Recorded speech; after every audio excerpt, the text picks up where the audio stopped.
একজন মানুষ যিনি একাই নাৎসি জার্মানিকে ভুল পথে চালিত করেছিলেন। তার নাম হুয়ান পুজোল গার্সিয়া। তিনি জার্মান গোয়েন্দাদের বিশ্বাস করান তিনি তাদের হয়ে কাজ করছেন, কিন্তু বাস্তবে তিনি ছিলেন ব্রিটিশদের ডাবল এজেন্ট। ডি-ডে আক্রমণের আগে তিনি ভুয়া তথ্য দিয়ে হিটলারকে ভুল জায়গায় সৈন্য পাঠাতে বাধ্য করেন। ফলাফল, মিত্রবাহিনী সফল হয়।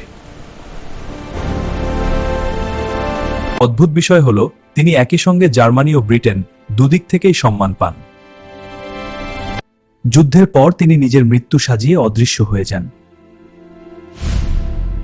55 বছর পর সবাই অবাক তিনি জীবিত অবস্থায় সামনে আসেন। এই গল্প শেখায় যুদ্ধ শুধু অস্ত্র দিয়ে নয়, বুদ্ধি দিয়েও জেতা যায়। এটাই রহস্য দুনিয়া।